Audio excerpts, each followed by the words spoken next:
gracia, la paz y la misericordia de nuestro Señor sea con cada uno de ustedes. Damos gracias al Señor por la oportunidad que nos brinda de estar un día más reunidos en su presencia. Yo creo que a veces no dimensionamos esta parte. A veces hablamos acerca de la presencia del Señor y a veces pensamos, ay, qué padre que el Señor haya prometido que estaría en medio de nosotros. Qué padre que dijo que no nos abandonaría ni uno de los días y que estaría con nosotros hasta el fin. Pero hermano, yo no sé en cuántas ocasiones realmente interiorizamos que cuando comienza el culto, el servicio al Señor, Él está en medio de nosotros, de tal manera que la reverencia en cada uno de nosotros, desde el menor hasta el mayor, debería de ser tan pulcra si realmente consideramos que el Señor está en medio de nosotros, porque así lo prometió, porque esa fue su promesa, de tal manera, hermanos, que una vez que nuestro hermano ya ha orado por la predicación, recordemos a cada instante, el Señor está en medio de su pueblo. Cuando la palabra se expone, no solamente hablamos de parte de Él, hablamos delante de Él. Eso es lo que nos enseñan las Escrituras. De tal manera que si en esta mañana aún estás recio a escuchar la palabra del Señor, ruégale, suplícale, hermano, porque solamente su palabra vivifica, solamente su palabra quebranta los corazones, solamente su misericordia a través de su palabra y a través de solamente de ese medio, a través de su palabra cambia los corazones. Pero si no nos exponemos a la palabra, hermanos, llegaremos al final de nuestros días. Si la palabra nos aburre, si la palabra realmente no nos vivifica, hermanos, estamos en un grave problema. Supliquemos en esta mañana al Señor que su palabra trastorne nuestros corazones, los sacuda para servirle y glorificarle a Él. Aunque el día de hoy vamos a estar exponiendo del versículo 15 al 17, vamos a leer retomando dos versículos anteriores para tener un poco del contexto sobre el cual hemos venido hablando a través de la inspiración de Dios que brindó a escritores y en este caso a un discípulo llamado Pedro. Y vamos a leer el día de hoy el capítulo número 2 de la primera carta de Pedro a los exiliados de Roma, capítulo 2, versículo 13, y dice la palabra de nuestro Señor en esta mañana: por causa del Señor, someteos a toda institución humana, ya sea al rey como al superior, ya a los gobernantes como por él enviados para castigo de los malhechores y alabanza de los que hacen bien. ¿Por qué? Porque esta es la voluntad de Dios, que haciendo bien hagáis callar la ignorancia de los hombres insensatos, como libres, pero no como los que tienen la libertad como pretexto para hacer lo malo, sino como siervos de Dios. Honrad a todos, amad a los hermanos, temed a Dios, honrad al Rey. Esta es palabra de nuestro Señor. Tomen sus asientos, por favor.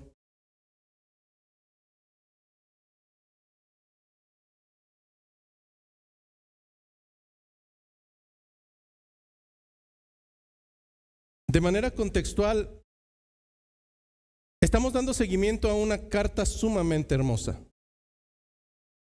Una carta que, al igual que hace algunos años, algunos de ustedes estilaban todavía escribir a sus esposas, cuando eran sus novias, a sus amigos, a aquellos conocidos que vivían en la lejanía. Y a través de la carta, porque los medios de comunicación no son como ahora, queríamos hacer llegar un mensaje y que ese mensaje realmente fuera eficaz. Transmitir acerca de las palabras en ocasiones será un tanto complejo, porque no sabemos si a la distancia realmente esas palabras darán el entendimiento de lo que queremos comunicar. Algunos de nosotros seremos muy buenos pensadores, pero muy malos comunicadores, y viceversa, algunos otros tratarán de comunicar mucho y al final no se entiende absolutamente nada. Sin embargo, algo hermoso que tenemos a través de esta carta es que toda la escritura es inspiración de Dios. La palabra utilizada en el original es la palabra exhalada, respirada. Toda esta palabra fue respirada por Dios. De tal manera que es palabra que surge desde sus adentros y que a final del camino, hermanos, aun cuando esta palabra fue exhalada específicamente para un grupo de hermanos que se encontraban en una región, habiendo sido sacados de su lugar de origen, hasta el día de hoy estas mismas palabras siguen retumbando y siguen trayendo enseñanza a nuestras vidas. De la misma manera que aquellos hombres y mujeres, yo no sé hasta dónde te lo puedes imaginar, yo he tratado de imaginarlo y no puedo digerir si en este mismo momento me sacaran de mi hogar y me lanzaran fuera de mi país o de mi ciudad a causa del evangelio. Pero eso es lo que estaban viviendo ellos. Ellos estaban viviendo a causa del evangelio como peregrinos, como extranjeros, como aquellos que llegan a una nación extraña y son tratados como extraños. Que en ocasiones los tratos que recibían por parte de los demás probablemente los llevarían a la tendencia a sacar y reaccionar de una manera de la cual no habían aprendido a raíz de las escrituras. El ser tratado como peregrino y como extranjero en ocasiones o de una manera injusta o de una manera arbitraria por no estar en nuestra nación y tal vez no tener una defensa gubernamental de nuestra nacionalidad, en ocasiones será complicado. Percibiremos injusticias, percibiremos burlas, percibiremos algunas actitudes que no estamos acostumbrados y que diríamos, esto no debiera de ser así. Sin embargo, a raíz de la enseñanza y a través del evangelio que ellos habían recibido, del cual muchos de ellos no eran judíos y no conocían acerca de la ley de Moisés, pero sí bajo este nuevo pacto, este pacto de misericordia narrado tanto en Isaías como en Jeremías y también profetizado por Joel, ahora era una realidad. Hombres que habían sido traídos de todas las naciones, hombres de toda tribu, de toda lengua, de toda nación, que antes no eran pueblo y que ahora por misericordia y por gracia eran llamados pueblo de Dios. Sin embargo, estos pueblos que habían sido escogidos de entre las naciones aún seguían y aún seguimos viviendo en una nación que no nos pertenece. Aún seguimos viviendo bajo una ética moral que es sumamente baja en contraposición y en comparación con la ética del reino de los cielos. Jesucristo había dejado claridad a lo largo de su primera etapa de su ministerio terrenal que nuestra ética y nuestra manera de conducir debería de ser muy superior, pero muy por encima de la de aquellos hombres religiosos de su contexto histórico llamado fariseos y escribas. Porque mientras ellos cumplían la legalidad en muchas ocasiones bajo su propia percepción con una pulcritud, realmente en muchas de las ocasiones ellos podían tener tal vez frutos externos, pero al momento de abrir esos frutos estaban echados a perder. Por fuera podría parecer una higuera muy frondosa, muy hermosa, pero al momento de acercarte te dabas cuenta que no había un solo fruto. Por tanto, era digna de maldecirla para que se secara. El contexto no es muy diferente a lo que estaba viviendo Jesucristo en su tiempo, y las demandas de ser un integrante del reino de los cielos no son diferentes, no han cambiado. Nosotros recordamos que uno de los atributos y una de las características de Dios dentro de su naturaleza es que Él no cambia, Él no muta, Él es inmutable, Él es el mismo ayer, es el mismo hoy y será el mismo siempre, de tal manera que sus mandamientos, ordenanzas, decretos no cambian, hermano. No son cambiantes. Tú y yo somos cambiantes. Dios no cambia. Y en este sentido, lo único que ha cambiado a lo largo de cientos de años ha sido la vestimenta, los peinados, las modas, los caminar, la manera de transportarse. Pero la misma demanda que fue hecha para estos hombres y mujeres sigue siendo la demanda que Dios hace para ti y para mí. Es la misma demanda que hizo para sus sacerdotes en el libro de Éxodo. Y para que jamás lo olvidaran, el Señor les mandaría portar esa diadema en la cual estaba inscrito santidad, santidad a Jehová. De tal manera que aun cuando el consejo de un congregante o de alguna persona o de algún simpatizante sea: pastor, háblenos de otra cosa, pastor, hable de cosas lindas. No, hermano, no puedo hablar de otra cosa. Mi conciencia está cautiva en la palabra. Y es la única cosa que podemos hacer en esta mañana.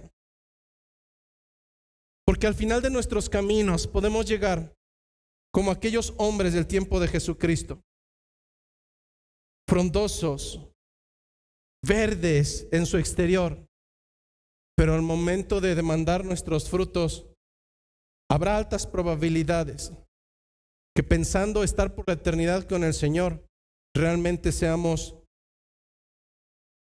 un olivo vacío que no contiene fruto, o que ese fruto que se ve tan delicioso en el exterior realmente sea hueco, inútil. La palabra que utilizan los agricultores es vano, inservible. Es por eso que creo conveniente, hermanos, que cuando nosotros hablamos de la palabra de Dios, realmente pongamos y dispongamos nuestro pensamiento y nuestro corazón.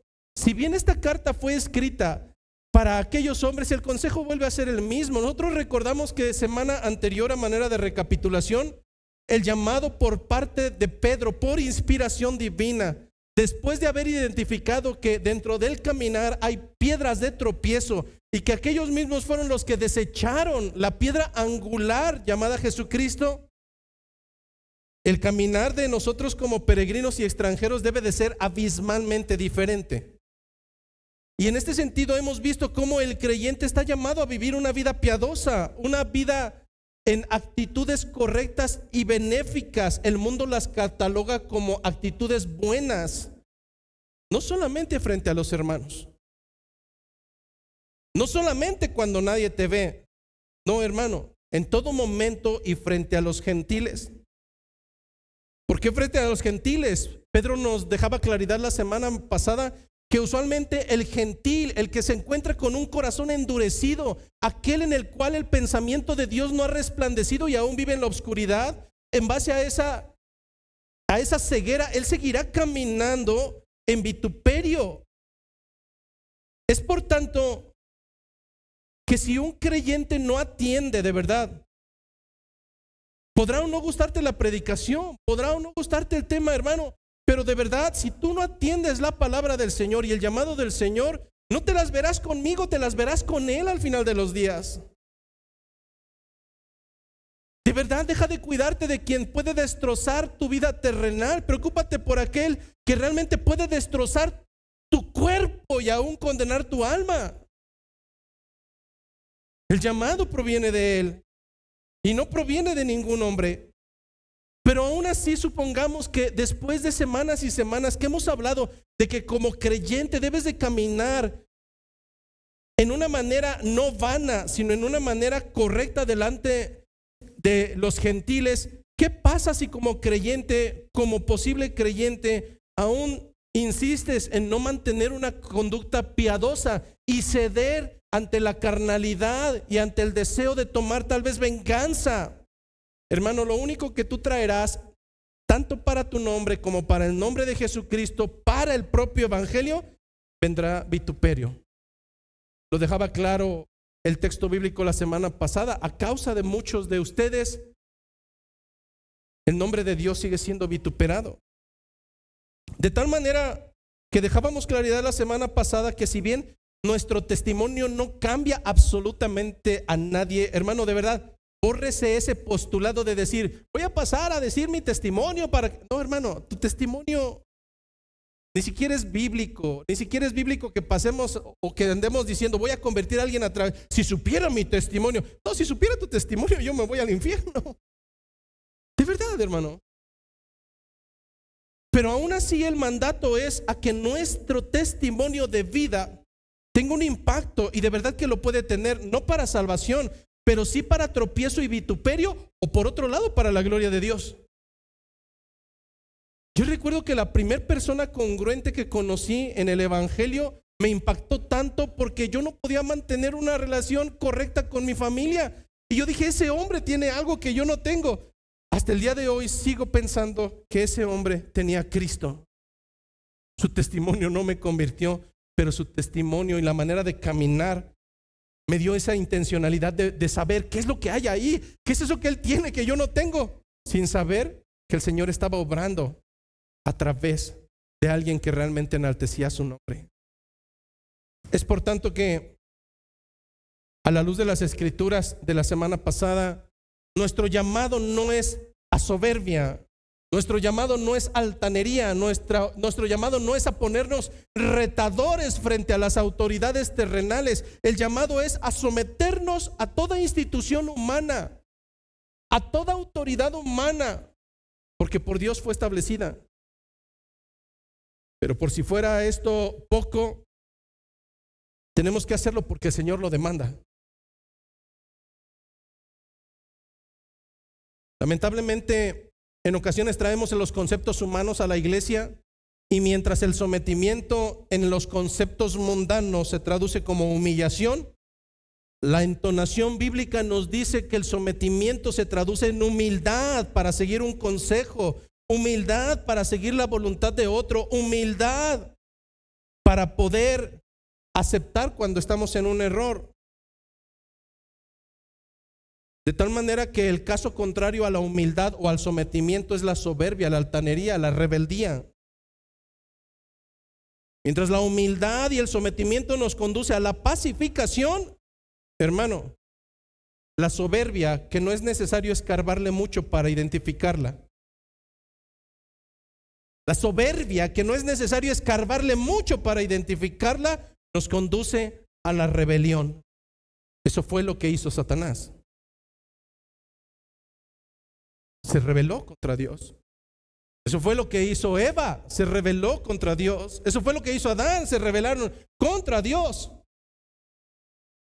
Lamentablemente hoy en día, aún bajo nuestros propios preceptos de amar a Dios, seguimos dándonos cuenta que en verdad, probablemente, y es un hecho que aún hay muchos rasgos en nosotros de esas características de rebeldía.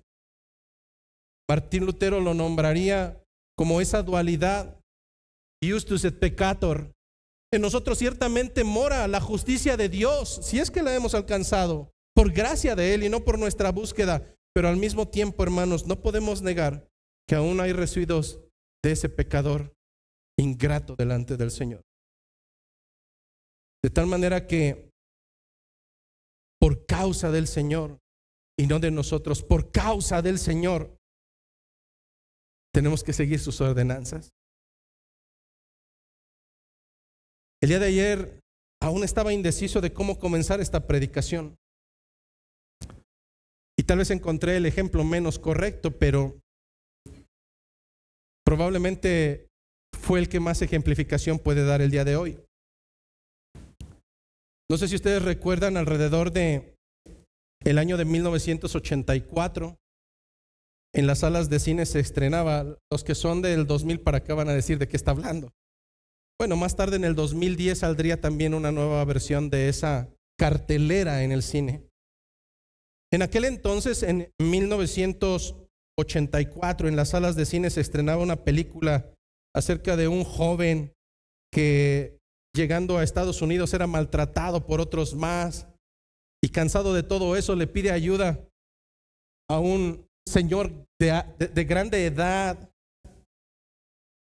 el cual sabía artes marciales.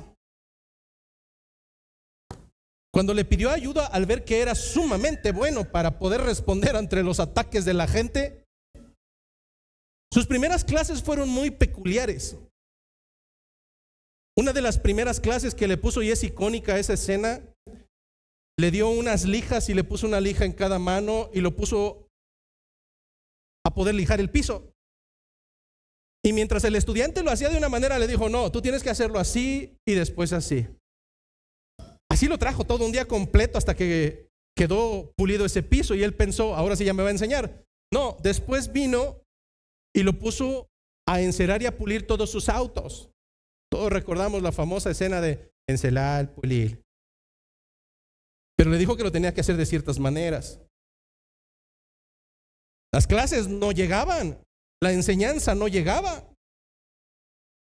Y finalmente lo puso a pintar toda la cerca de su alrededor, pero de una manera muy peculiar, hacia arriba y hacia abajo, hacia arriba y hacia abajo. Cuando este joven, el cual le apodaron después el Karate Kid, se molesta y le dice: es que usted se está aprovechando de mí. Usted no me está enseñando nada, solamente me quiere como esclavo para poder arreglar su casa. Y entonces le dijo: a ver, enséñame cómo es encerar y pulir. Y le dijo: no, dime cómo te enseñé que lo hicieras. Y entonces empiezan a salir los golpes y dices: ok.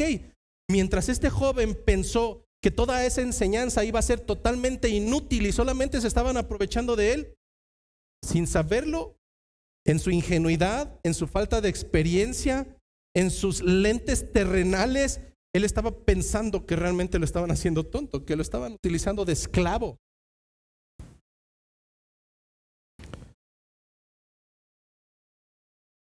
Todo ese entrenamiento tenía una razón de ser. Y probablemente como creyentes, la manera en que el Señor nos está dando ordenanzas, estatutos, mandamientos, esos mandamientos a veces para nosotros terrenalmente no tendrán mucha intencionalidad. La pregunta en esta mañana y un poco antes de comenzar es: ¿mantener una vida piadosa? ¿Para qué? Es muy probable que, al igual que aquel actor ficticio, en ocasiones te puedas llegar a preguntar: ¿para qué el Señor me pide que mantenga una vida piadosa, que me comporte como oveja en medio de tantos lobos? ¿Acaso no comprende? ¿Acaso no está entendiendo mi Señor que esas ordenanzas no son claras y no son benéficas? Porque mientras yo trato de conducirme correctamente, no tardo 5 minutos cuando ya alguien me está mordiendo, alguien me está destrozando, alguien quiere aniquilarme. Bajo nuestra propia lógica, probablemente esto no es correcto, al menos no bajo un pensamiento humano y carnal. Y esto debido a que el mundo se ha encargado de adoctrinarnos conforme al mundo.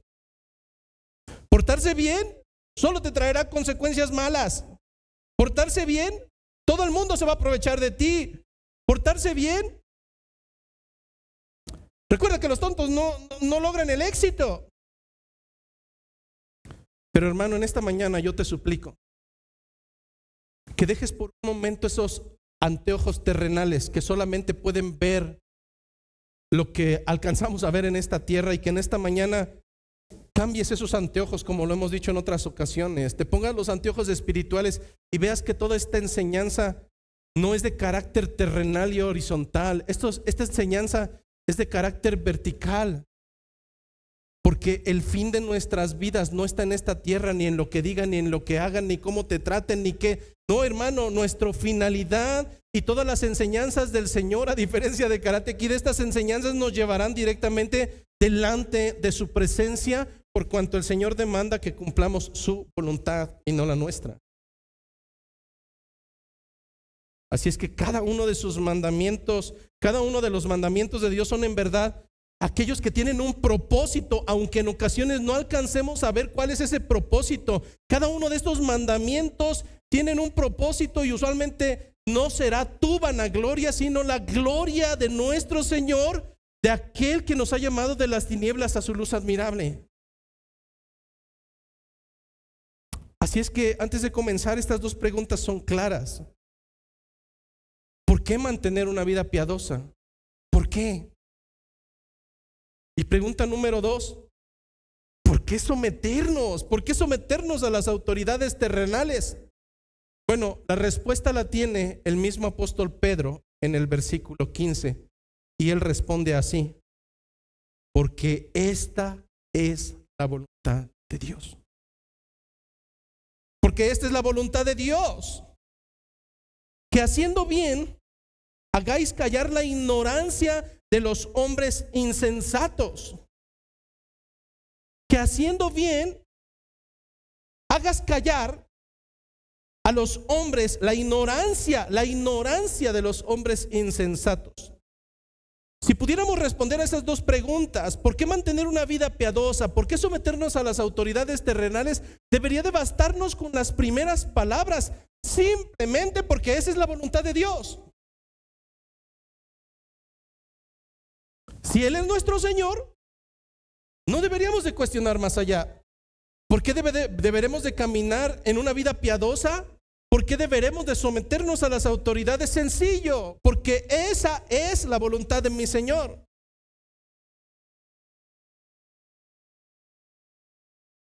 Cualquier mandato, sin importar su lógica o su ilogicidad, debe de cobrar sentido, hermano. Y tal vez no en este momento, tal vez hasta en el momento en que estés delante de Él. Tal vez pensarías recibir revelación de los porqués antes de morir, y probablemente al Señor no le place decirte los porqués. Muchos de nosotros pensamos, eso se lo preguntaré cuando esté frente de Él. Yo creo que será tanta gloria que no te acordarás de nada de esta suciedad. Pero cualquier mandato de Dios debe de cumplirse simplemente por la razón de que Él lo manda. Alrededor del siglo XVI surgieron al menos 3 confesiones que al día de hoy siguen persistiendo hasta nuestros días, y algunos materiales de evangelización, dentro de los cuales identificamos el Catecismo Mayor de Westminster y el Catecismo Menor, por lo cual yo les recomiendo que los busquen, los impriman y los estudien. Es muy interesante ir a la teología sistemática. Pero desde el siglo XVI, nuestros hermanos en Cristo han tenido una claridad. No es que anteriormente no haya existido, pero recordemos que hubo 10 siglos de oscurantismo y al menos 4 de veto de las Escrituras, donde nadie podía tener acceso a ellas. Y si tenías, pues estaban en latín, no lo ibas a entender. Incluso había prohibición para aquel que tuviera una Biblia, podía ser llevado a la hoguera. Pero con este resurgimiento, algo que le quedó claro a nuestros hermanos, y es lo que creemos nosotros, no porque ellos lo hayan dicho, sino porque es la enseñanza bíblica, el resumen sistemático de la enseñanza bíblica. Ellos hicieron 2 preguntas, y son las primeras 2 preguntas del Catecismo Menor de Westminster. La pregunta número 1 dice: ¿cuál es el fin principal de la existencia del hombre? Esa debería de ser algo totalmente claro para nosotros. Esto es como para niños. Pero te aseguro que si a cada uno de ustedes les pregunto sin que otro se dé cuenta, cada uno dará una respuesta totalmente diferente. El día viernes, cuando fuimos a predicar a la zona centro, me decía un matrimonio: es que el objetivo de Dios es que seamos felices. No, hermano, no, es que ese no es el objetivo de Dios, al menos no del objetivo del Dios bíblico. Pero la enseñanza bíblica, a través de la teología sistemática del Catecismo Menor, responde a esta pregunta: ¿cuál es el fin principal de la existencia del hombre? La respuesta dice: el fin principal de la existencia del hombre es glorificar a Dios y gozar de Él para siempre. La obediencia a los mandatos del Señor glorifican su nombre, porque mientras nos negamos a nosotros mismos, mientras nosotros sucumbimos, Él es exaltado, hermano. Mientras nosotros glorificamos el proceso de salvación, porque todo es de Él, proviene de Él y es para Él, nosotros quedamos sumidos, pero reconocemos su gloria, hermanos. Pero hay una segunda pregunta que complementa la primera. ¿Qué norma ha dado Dios para enseñarnos cómo podemos glorificarle y gozar de Él? ¿Cuál es la norma a través de la cual nosotros sabemos cómo glorificarle? La respuesta es sencilla: a través de la palabra de Dios, que está contenida en las Escrituras del Antiguo y del Nuevo Testamento, que es la única norma para enseñarnos cómo podemos glorificarle y gozarnos en Él. De tal manera que si tú piensas que haciendo ciertas cosas que el Señor nunca ordenó, glorificar a su nombre, estás en un total error. Hermanos, en esta mañana, si la razón de que hayamos sido hechos para su gloria, si la razón de que seguir un mandamiento es solamente porque salió de la boca y de los labios de nuestro Señor, no es suficiente, estamos perdidos. Porque lo único que vamos a dar cuenta es que sí somos esclavos, sí somos siervos, pero no del Señor. Aún estamos esclavizados en otro lugar. Más adelante hablaremos un poco más acerca de esto. Pero Pedro en ese mismo versículo 15 da la segunda razón implícita y mucho más clara que la anterior, diciendo que la voluntad de Dios es que haciendo bien, hagamos callar la ignorancia de los hombres insensatos. Que cada que nosotros obramos de una manera correcta, conforme a la voluntad del Señor, número uno, cumplimos su voluntad, pero además tiene un objetivo. Ese entrenamiento que a veces decimos como que ¿para qué? Sí tiene un objetivo, y este es hacer callar la ignorancia de los hombres que son insensatos. ¿A qué se refiere todo esto? El primer punto es que innegablemente, decía mi papá cuando éramos pequeños y salíamos un poco abrochados entre hermanos, porque uno quería ver un canal y otro quería ver otro, y de repente se armaba ahí la revolución y se rompió el control, y al final cuando nos regañaba y nos daba la enseñanza del día, él tenía el hábito de hablar con nosotros, es decir, como judicial, primero pego, después veo qué pasó. Pero hay una frase que hasta el día de hoy me sigue retumbando en la cabeza, y él decía: ¿por qué empezaste a pelear? No, es que, y siempre nos justificábamos. Es que ella, y es que él, y es que, no, a ver, José Luis, ¿qué pasó? ¿Acaso no te he dicho 1 y 100 veces que para que haya un loco debe haber otro que le responda? Y tienes razón, hermanos. Lo que estamos viendo en este postulado a través de Pedro es que si hay contienda, si hay vituperio, si hay hombres insensatos que por ignorancia traen pelea, ¿cuál debe de ser nuestro actuar? Si él está loco, decía Cricri, dale cuerda y ya verás. No, hermano. Nuestro llamado es a hacer el bien para hacer callar la ignorancia de los hombres insensatos. Cuando alguien se conduce bajo una manera piadosa, como creyente, sí o sí hará callar las falsas acusaciones que se levantan en contra de ellos. Hará callar la murmuración, hará callar el problema.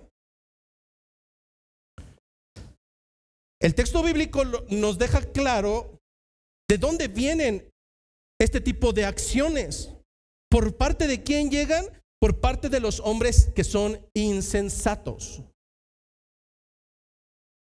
Lo contrario a ser sensato, insensato.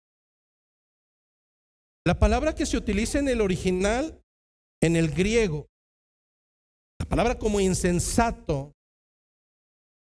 es la palabra áfrones. Áfrones. ¿Y eso qué tiene que ver, pastor? Bueno, lo curioso es que etimológicamente es la misma palabra que se utiliza en Efesios capítulo 5, versículo 17. Y para poder comprender qué es un insensato y a quién tenemos que hacer callar, no a través de agresión, sino a través de un buen caminar, tenemos que entender qué es un insensato. La misma Biblia en Efesios capítulo 5, versículo 17 nos da la respuesta, pero vamos a leer desde el versículo 15. Efesios capítulo 5, versículo 15. Fíjate cómo la enseñanza es la misma, Mirad pues con diligencia cómo andéis. Es decir, no en algunas ocasiones andes así y en otras ocasiones andes así, no. Mira pues con diligencia cómo debes andar, no como necios, sino como sabios, aprovechando bien el tiempo. ¿Por qué? Porque los días son malos. Y aquí viene lo interesante. Por tanto, no seáis insensatos. Bueno, ¿qué es un insensato? Lo contrario de lo que nos va a decir. Por tanto, no seáis insensatos, sino entendidos de cuál sea la voluntad del Señor. De tal manera que lo que nos está dando entendimiento en la enseñanza bíblica es que un insensato podemos catalogarlo como aquel que no discierne la voluntad de Dios. Un insensato es aquel que no alcanza a discernir cuál es la voluntad de Dios. En este justo momento yo sé que ustedes están pensando que los insensatos son los que están de esa puerta hacia afuera. No. Créeme que aquí sentados en esta mañana tenemos probablemente un alto porcentaje de insensatos. Hombres, mujeres, creyentes históricos por su antigüedad, que aún hasta el día de hoy lamentablemente no alcanzan a digerir ni a comprender y mucho menos a llevar a la práctica la voluntad de Dios.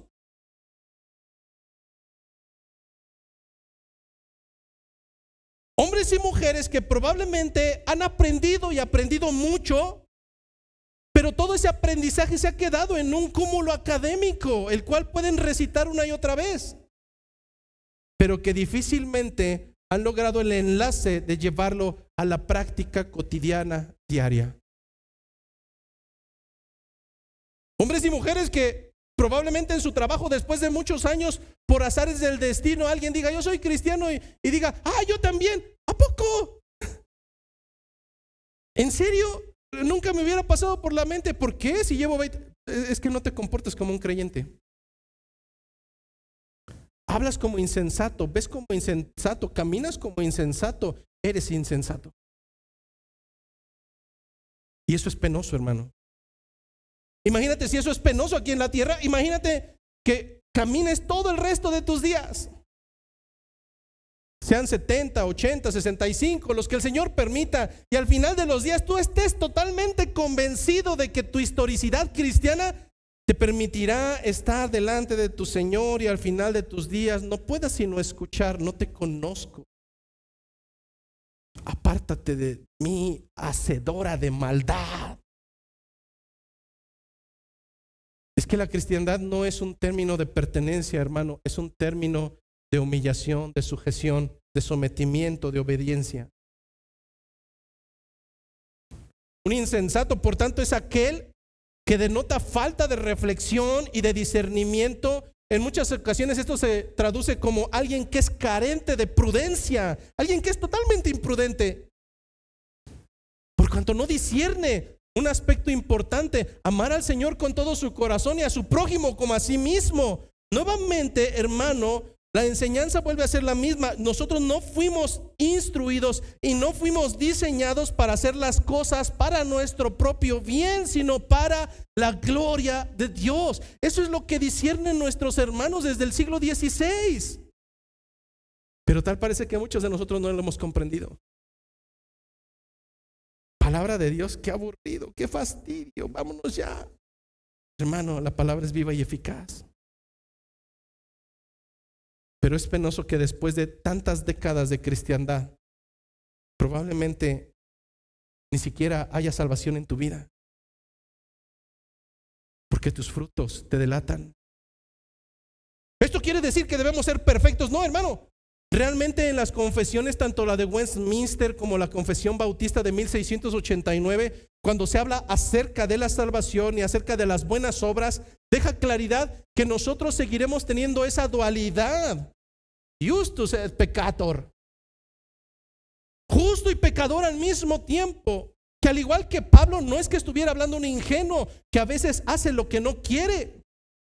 No, hermano, esto seguirá sucediendo, pero de verdad, ¿a quién pretendemos engañar si nuestra vida sigue siendo la misma suciedad, la misma porquería que desde antes de conocer al Señor? No es que haya pequeños flashazos de maldad y de pecado, no, es que hay un pecado constante y estable. No es que haya momentos de bondad, porque aún los malos padres sabemos dar buenas dádivas a nuestros hijos. Si ellos nos piden un pescado, nosotros no le vamos a dar ni una piedra ni una víbora, no le vamos a dar un escorpión. Carlos, acá, hermano. Pero debemos de estar comprendidos, hermano, debemos de estar comprendidos que cada uno de nosotros tiene que evaluar su propia vida. Nosotros no fuimos creados ni contratados para estar supervisando la vida. Tú sí eres ingenuo, tú eres pecador, tú eres insensato. No, hermano. La situación aquí es que es una autoevaluación constante. Al finalizar esta noche, hermano, haz esa práctica diaria. Ponte a cuentas con tu Señor. Sumérgete en ese perdón y en ese terror de haber faltado a su nombre y de haber caído durante un solo día en detrimento de su nombre para traer vergüenza para Él y no gloria, porque entonces no estamos cumpliendo la función para la cual Él nos diseñó y para la cual nos ha llamado de esas tinieblas a su luz admirable. Si bien 1 Corintios 10:23 nos habla de que todo es lícito, todo nos es lícito, todo lo podemos hacer. Este mismo libro de 1 Corintios capítulo 10 versículo 23 nos dice: todo me es lícito, pero hermano, no todo conviene.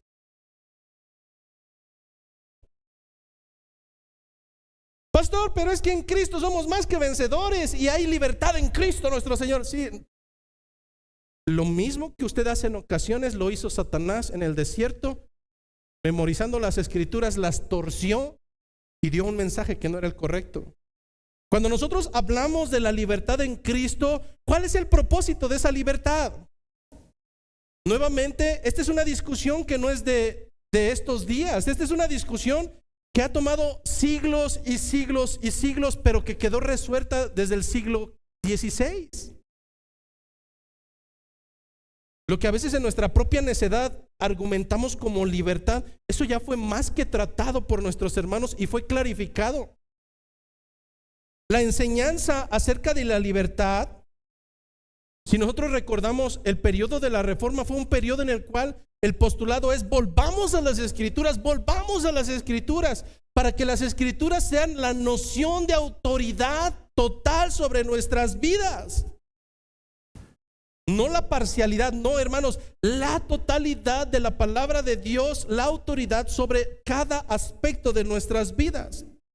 De tal manera que cuando nosotros hablamos de libertad, para que el día de mañana no llegue usted: es que yo soy libre, es que yo en Cristo soy libre. No, hermano, de verdad, no demuestres ingenuidad, seamos bíblicos. El fundamento bíblico nos enseña primero una sujeción a las autoridades. Si eso no lo hemos comprendido, aunque tú quieras hacer y deshacer con este universo, golpear a las autoridades, insultarlas, ponerlas en entredicho, lo único que estás denotando es que no conoces el fundamento bíblico, no lo sigues y por consiguiente estás actuando como insensato. Pero después del postulado de la sujeción, que no tiene hacia dónde movernos por cuanto es voluntad del Señor y es ordenanza de Él, ahora el tema a tratar es la libertad. La enseñanza bíblica acerca de la libertad nos enseña, valga la redundancia, algo bien interesante. Libre albedrío. ¿Qué es eso? ¿En realidad hay un libre albedrío?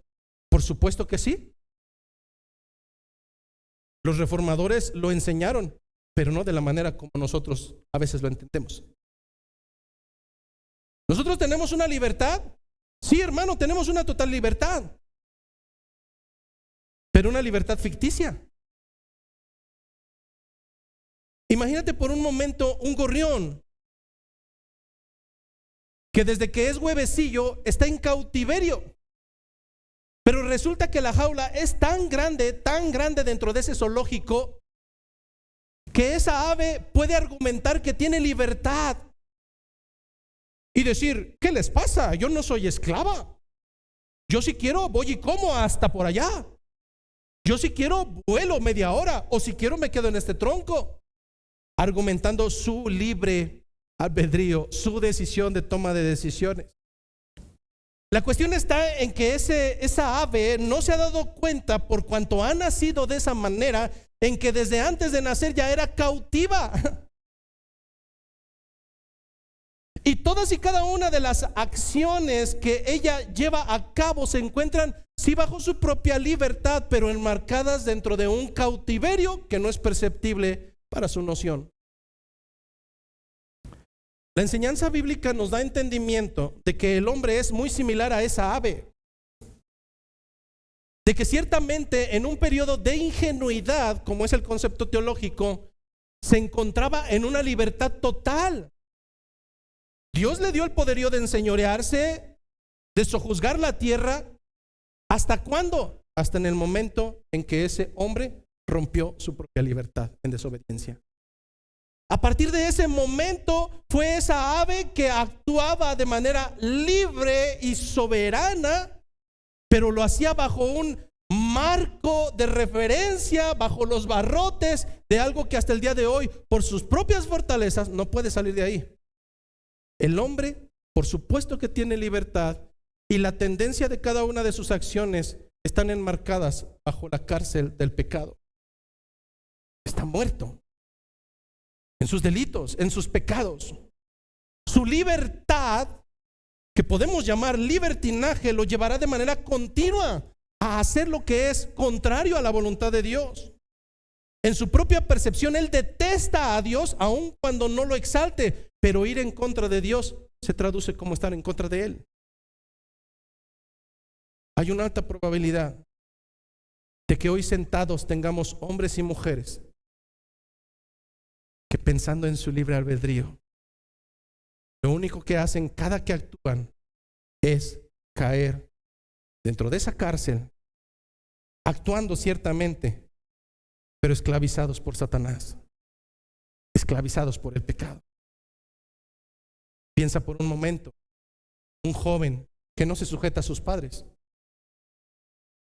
que no le permiten salir, pero él dice: yo me voy de aquí y regreso a las 3, 4 de la mañana. ¿Por qué? Porque soy libre, porque yo hago lo que yo quiero. Pobre, tonto, ingenuo.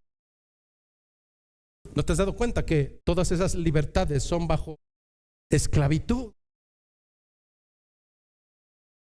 ¿Acaso acabar a ciertas horas de la madrugada dando vergüenzas es para la gloria de Dios? ¿Acaso enaltecer tu propio poderío y tu propia rebeldía, tu propia presencia es agradable delante de Dios? No, Satanás lo hizo y fue destituido. Dentro de esta libertad, hermanos, pudiéramos argumentar como lo hicieron hace 500 años algunos de los defensores del libre albedrío, con citas bíblicas como las de Éxodo 10. ¿Qué dice en Éxodo 10? Mientras este barbón nos dice que la enseñanza bíblica es que no hay libertad, sino una esclavitud en el pecado cuando sentimos que somos libres. Si queremos ratificar eso, pudiéramos torcer las escrituras y decir que en Éxodo 10, capítulo 10, versículo 1 dice lo siguiente: Jehová dijo a Moisés: entra a la presencia del faraón, porque yo he endurecido su corazón y el corazón de sus siervos, para mostrar entre ellos estas mis señales. Espero no hacerlos un poco bolas, porque el tema es un tanto complejo. Por un lado decimos que el hombre dice: tengo libertad, y por eso pudiera escuchar todos los mandatos que me ha dado a través de Pedro y decir: no, ¿yo por qué voy a hacer eso? Yo soy libre. Pero por otro lado, yo te estoy diciendo que esa libertad es ficticia. Tu libertad a causa del pecado solamente te lleva cautivo y esclavo del pecado, y por tanto del príncipe de la potestad del aire de estos tiempos, llamado Satanás. Pero por otro lado, probablemente yo pueda ver en textos bíblicos como Éxodo 10 que solamente soy un títere. Porque si dice que Dios es el que endurece los corazones, como dice que a Faraón lo endureció, entonces no hay salida, hermano. Soy esclavo de Satanás porque Dios endurece mi corazón. Pues entonces, ¿cómo podré salir de aquí? Aquí es donde quiero que no te vayas con esa idea.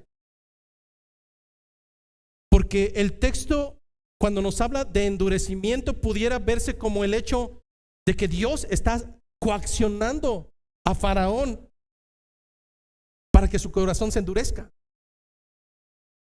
Pero dice un principio hermenéutico que la mejor explicación para la Biblia la encontramos en la misma Biblia. ¿Qué fue lo que sucedió ahí? Realmente Dios nos trata como títeres. y somos endurecidos y coaccionados por Él de una manera arbitraria y malévola, decir eso sería algo incorrecto. Por eso Pablo en el libro de Romanos clarifica este punto. ¿Cómo podemos entender esto entonces? Romanos capítulo 9, versículo 14. Hablando acerca de la elección por misericordia, hablando acerca de la libertad de la esclavitud del pecado para algunos, Pablo se anticipa y responde de esta manera. Romanos 9:14. ¿Qué pues diremos? ¿Que hay injusticia en Dios? ¿Porque elige a unos y no elige a otros? ¿Entonces Dios es injusto? ¿Qué pues diremos? ¿Que hay injusticia en Dios? ¿Qué contesta Pablo? En ninguna manera. En ninguna manera. Pues a Moisés dice: tendré misericordia del que yo tenga misericordia, y me compadeceré del que yo me compadezca. Así que no depende del que quiere ni del que corre, sino de Dios, quien tiene ¿qué? Misericordia. Y aquí viene algo interesante, porque la Escritura dice a Faraón: para esto mismo te he levantado, para mostrar en ti mi poder y para que mi nombre sea anunciado por toda la tierra, de manera que de quien quiere tiene misericordia, y al que quiere endurecer, endurece. Pastor, seguimos sin entender nada. Barajéale un poco más despacio. Muy bien, vamos a barajarle un poco más despacio. Dios necesita endurecerte para que seas malo. No, hermano, tú ya eras malo. Dios necesita endurecer el corazón de Faraón.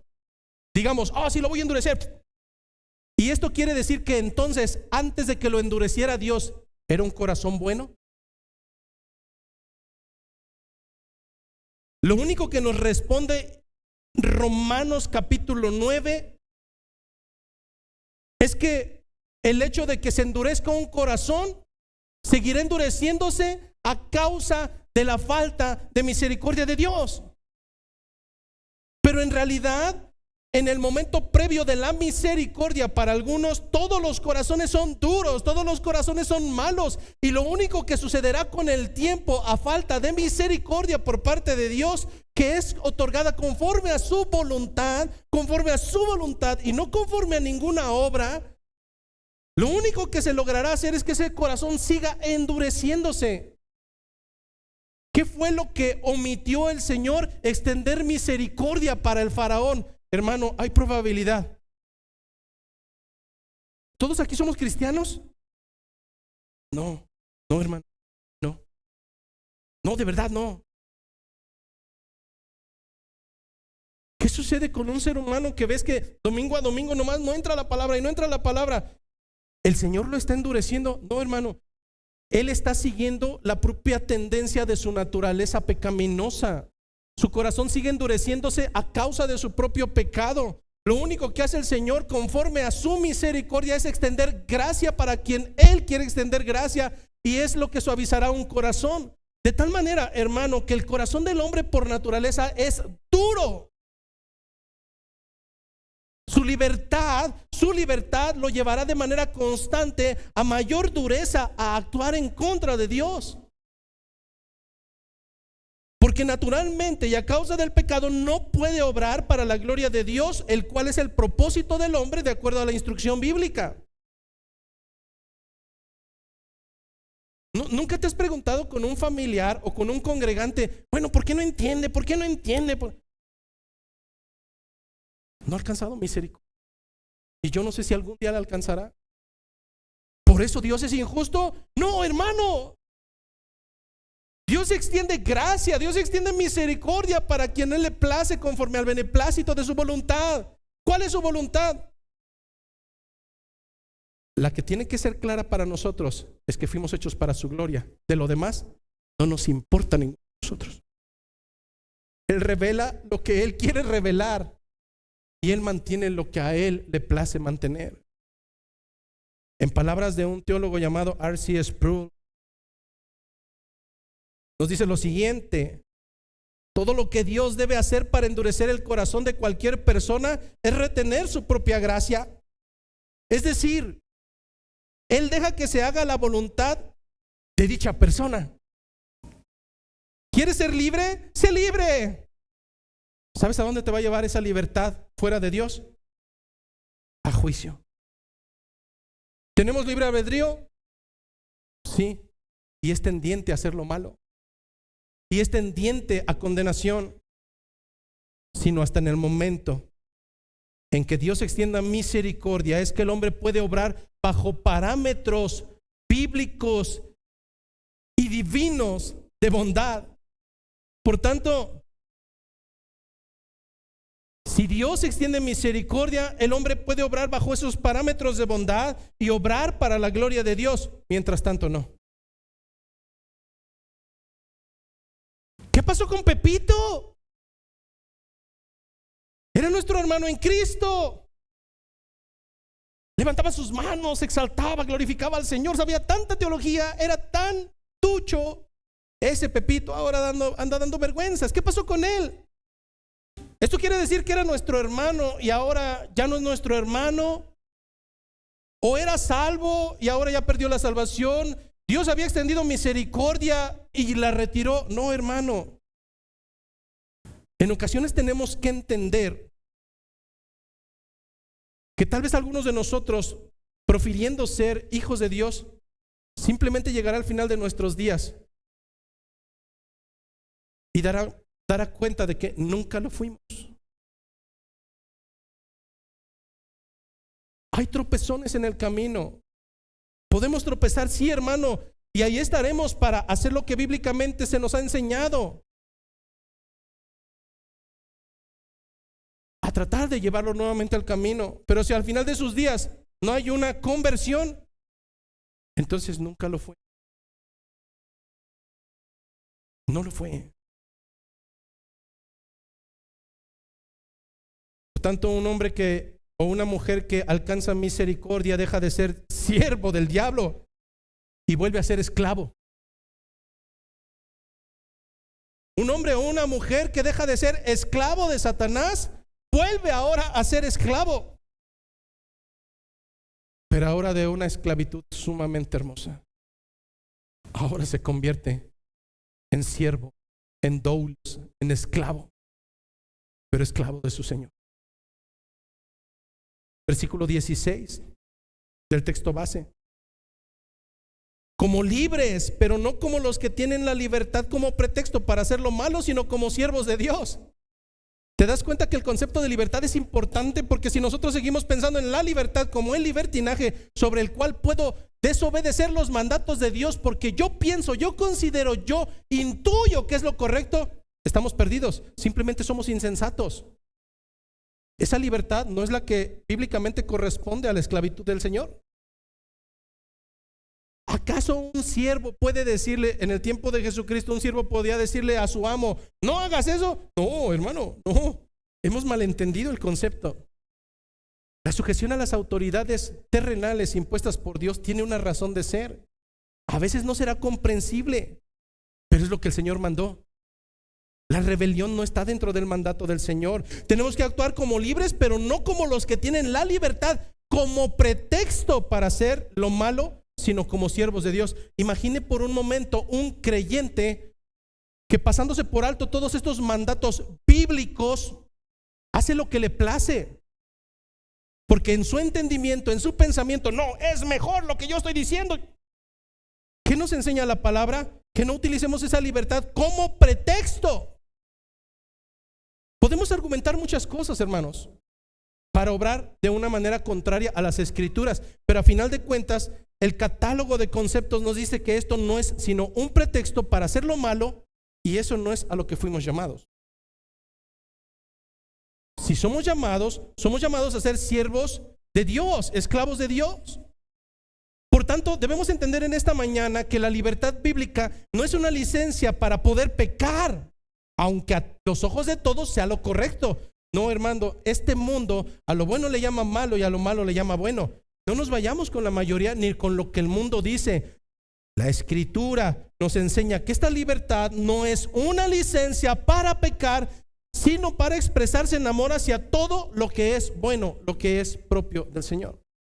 ¿Dónde dice eso? Gálatas capítulo 5, versículos 13 y 14. La carta magna de la libertad en Cristo, libro a los Gálatas. Gálatas capítulo 5, versículo 13. Porque vosotros, hermanos, a libertad fuisteis llamados. ¿A libertad de qué? A libertad del pecado. Continúa diciendo, solamente que no uséis la libertad como ocasión para la carne.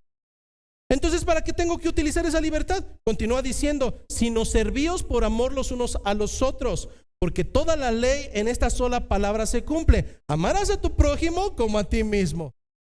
Tan tan. ¿Te das cuenta? Cuando digo, es que tenemos libertad y es que tenemos poder de expresión y es que estamos en una nación libre. Dale, hermano. Pero esa no es la enseñanza bíblica. La enseñanza bíblica nos dice, sujétense a sus autoridades terrenales porque por Dios fueron impuestas. Y punto número 2, tenemos que obedecer en sometimiento porque el Señor así lo mandó y porque tiene un propósito que no alcanzamos a ver. Pero si realmente queremos ser bíblicos, debemos de utilizar esa libertad no para servir nuestra ocasión de pecado y satisfacer nuestros anhelos más internos que están guardados en el corazón, sino si queremos ser libres, hermano, ¿de verdad quieres ser libre? Entonces eres libre para servir a todos los que están aquí. ¿Quieres utilizar tu libertad bíblicamente? Úsalo bíblicamente. Esa libertad propugnada es para servir a los demás. Pero cuando hablamos acerca de que esa libertad es para servir a mis hermanos, decimos, no, eso no me gusta. Y entonces terminamos obrando carnalmente y contrario conforme al fundamento de Dios. Si realmente queremos ser libres, debemos de cumplir este mandato, amar a nuestro prójimo como a nosotros mismos. Pero ¿qué sucede si aún después de tantas llamadas de atención repetitivas, advertencias, ordenanzas, mandatos y decretos de mi Señor, qué pasa si yo sigo insistiendo en hacer mi voluntad, utilizar mi libertad y hacerlo como un pretexto para hacer el mal? La respuesta la tenemos ahí mismo en 2 de Pedro, capítulo 2, versículo 18 al 22. Adelantito de lo que estamos leyendo, fíjate, 2 de Pedro, capítulo 2, versículo 18 al 22. Dicen las Escrituras, hablando acerca de aquellos que no se sujetan a la voluntad del Señor, sino que hacen lo que les place. Dice, pues hablando palabras infladas y vanas, seducen con concupiscencia de la carne, es decir, seducen a la gente con aquello que satisface a la carne y disoluciones a los que verdaderamente habían huido de los que viven en el error. Es decir, que en ocasiones, a través de la carnalidad, habrá maestros que con palabras infladas te van a lavar el oído y te van a volver a retachar a la esclavitud. Les prometen libertad y son ellos mismos esclavos de corrupción. Porque el que es vencido por alguno es hecho esclavo del que lo venció. Ciertamente, si habiéndose ellos escapado de las contaminaciones del mundo por el conocimiento del Señor y Salvador Jesucristo, enredándose otra vez en ellas, son vencidos. Su situación siguiente o su postrer estado viene a ser peor que el anterior. Porque mejor les hubiera sido no haber conocido el camino de la justicia, que después de haberlo conocido, volverse atrás del santo mandamiento que les fue dado. Pero les ha acontecido lo del verdadero proverbio: el perro vuelve a su vómito y la puerca lavada a revolcarse en el cieno.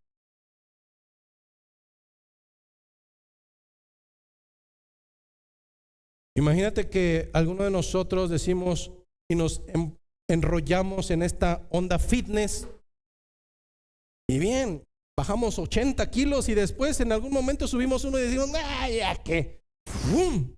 Usualmente el proceso de rebote viene a ser, el estado postrer viene a ser peor que el anterior. Lo que nos está diciendo el texto bíblico es que esa libertad la podemos utilizar para hacer lo que es contrario al Señor. Una vez que ya habíamos conocido los mandatos y la voluntad del Señor. Es decir, ya estábamos saliendo de esa esclavitud, pero la tendencia a obrar en nuestra libertad nos lleva a hacer lo contrario que el Señor ordena. ¿Qué es lo que va a suceder? El corazón que ya era duro se endurecerá más. Mejor te hubiera valido no haber conocido nada de esto. Mejor te hubiera valido no haber conocido la misericordia del Señor. Porque entonces ahora tu estado postrero vendrá a ser peor de antes de conocer del Señor. No hay peor transgresor de la ley que aquel conociéndola al derecho y al revés es capaz de infringirla. No hay peor situación que alguien conociendo la ley aún así la infrinja. No hay peor situación para un ser humano que conociendo las ordenanzas del Señor haga todo lo contrario. Porque entonces se cumple el verdadero proverbio. Ahora su estado será como ese perro nauseabundo que habiendo sacado ya su vómito, estando alejado de él, le es tan apetecible que es delicioso regresar a volver a ingerirlo. Su situación será el de una marrana que había sido cuidada, que había sido procurada, había sido limpiada del estiércol y del fango, mas amando más la suciedad, aún habiendo probado la limpieza, es más agradable volverse a revolcar. No somos llamados a ser de tropiezo para los gentiles.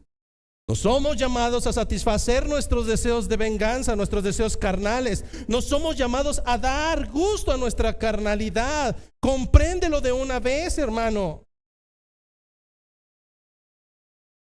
Somos llamados a ser siervos de Dios, esclavos, sí, esclavos, pero esclavos de Dios, no del pecado. Culmina diciendo el texto bíblico en el versículo 17, por tanto, honrad a todos. ¿A quién? A todos, hermano. No solamente a los que me caen bien o a los que pretendo que por mi sabiduría, mi entendimiento, mi conocimiento, mi belleza, mi capacidad económica o cualquier elemento que me haga superior a ellos, tenga que respetar. No, hermano, el llamado para un verdadero creyente, para un esclavo de Dios es honra a todos. Ama a los hermanos, teme a Dios, honra al rey. ¿En qué momento entró la soberbia que nos faculta para hacer lo contrario? En el momento en el que el corazón vuelve nuevamente a su estado anterior y ahora se endurecerá más.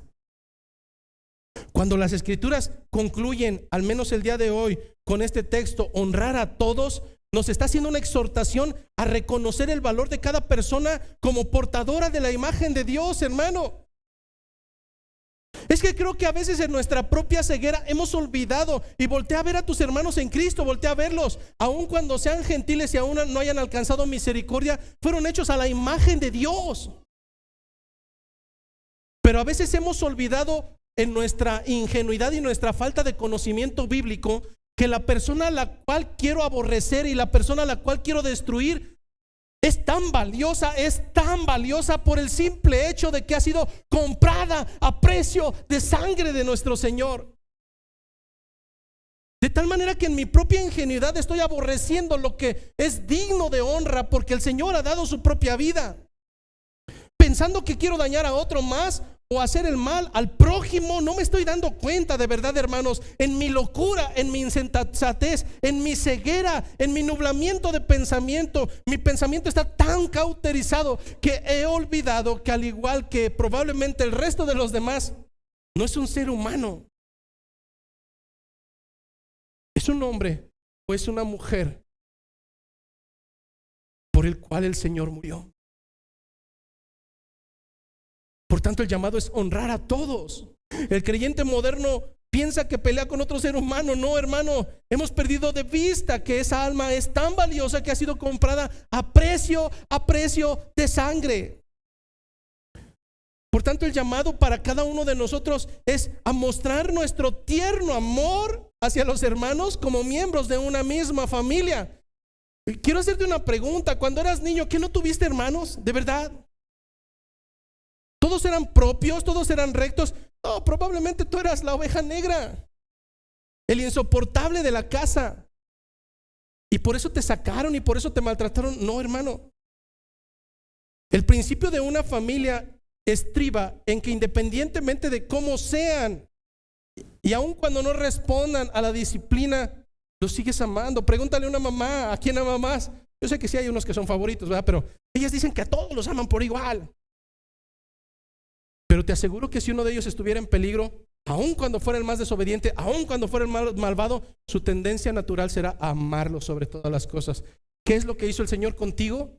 Exactamente lo mismo. Eres tan deplorable, soy tan deplorable, somos tan ingenuos, somos tan rebeldes que viene el Señor, debiera de habernos sacado con un pie hacia la eternidad de la injusticia. Pero ¿qué es lo que hizo? Somos parte de su familia y aún nos sigue procurando y teniendo paciencia. ¿Por qué, amados hermanos? Porque nos ama.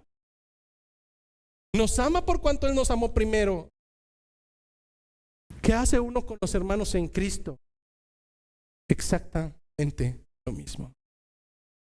No desechas a los hermanos, los amas a pesar de todo. Pastor, es que usted no se ha dado cuenta que el hermanito que está sentado junto a mí es bien insoportable.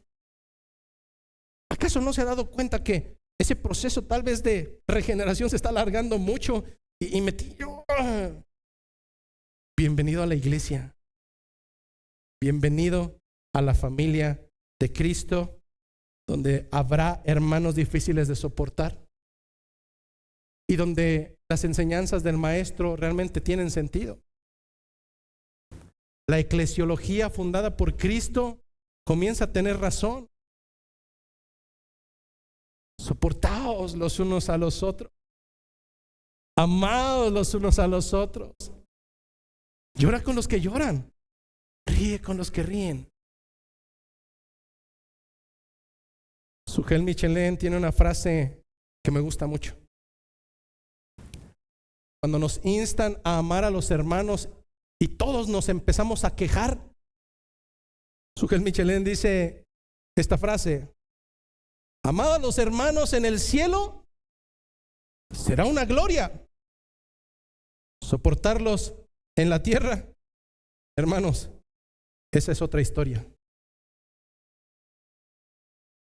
Pero a final de cuentas, el mandato del Señor no es ir conforme al mundo. Nuestro llamado es ir contracorriente. Piensa por un momento que todas las remodelaciones son ruidosas. Todas las remodelaciones son desesperantes. Si alguna vez has hecho una modificación en tu casa, por muy pequeña que parezca, eso es un fastidio. Hay martillazos, hay cincelazos, hay polvo, te sale urticaria. Y durante el proceso todos nos quejamos. Pero cuando ves esa cocina tipo barroco, con las cosas que más te gustan ya finalizada, piensas que en verdad valió la pena. Un día tú fuiste un hermano en proceso de transformación. Piensa por un momento, hermano, que no estás en medio de perfectos, que estás en medio de hermanos que al igual que tú probablemente están en proceso de regeneración, que ciertamente el proceso es ruidoso y es molesto, pero te puedo asegurar que cuando estemos juntos delante de la gloria de Dios, veamos esa bondad, esa magnificencia y esa hermosura de la obra culminada de nuestro Señor en medio de aquellos que antes eran un fastidio para nosotros. Por tanto, quiero concluir con el texto bíblico que hemos mencionado ya durante las semanas pasadas, que creo que lo debes de memorizar.